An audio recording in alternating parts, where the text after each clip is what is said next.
why is hamburger called hamburger? There's no pork in the thing. Well, here's the reason. The theory is that hamburger has its roots from Hamburg, Germany. There was a very thin, kind of beat down beef dish back then called the Hamburg steak. And many of our immigrants that came here from Germany went through the port of Hamburg, Germany and brought that dish with them. So really hamburger has a German ancestry to it. And back during World War II, the whole word of hamburger became frowned upon because of the whole Nazi thing. And hamburgers began to be called Salisbury steak. And it wasn't until White Castle brought back the mini hamburgers that the hamburger became part of the American language again. All right, to heck with all this talk. Come with me. Let's go grill some cheeseburgers. All right, we've got about five pounds of ground beef here, and I do a lot of this by feel.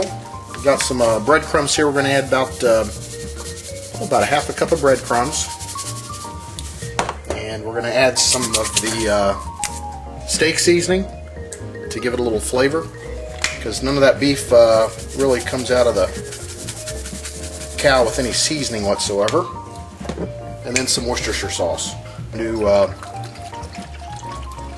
an eighth a cup of Worcestershire sauce.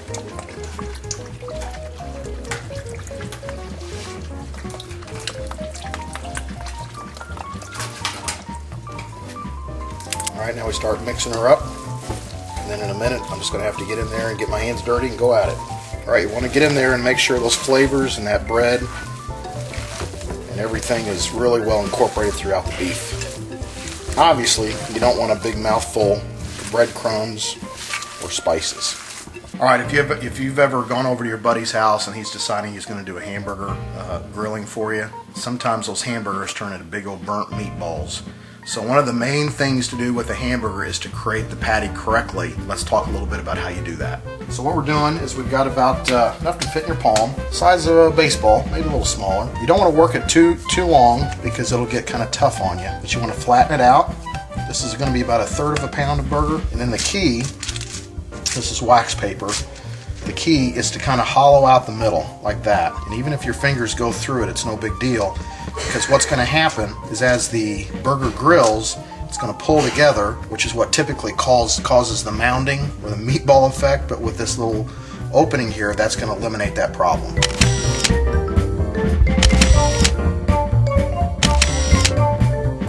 Alright, one of the most overlooked portions of a hamburger is the bun and the quality of the bun.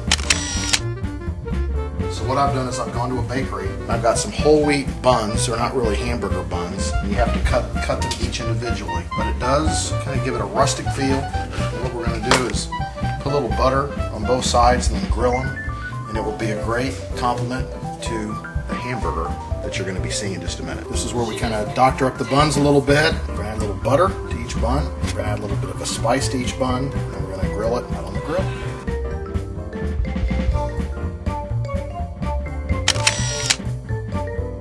The other important thing is your equipment, nice thin metal spatula.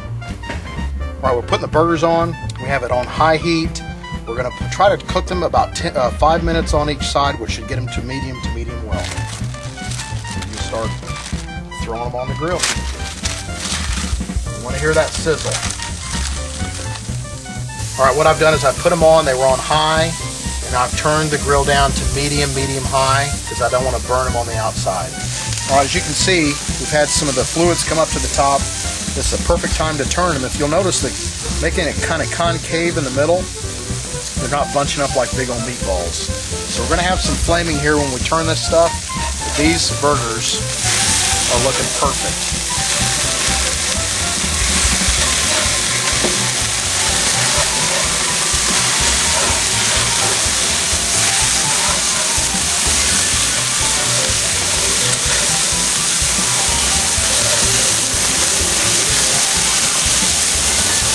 Alright, turn the flame down a little, and you shut the grill.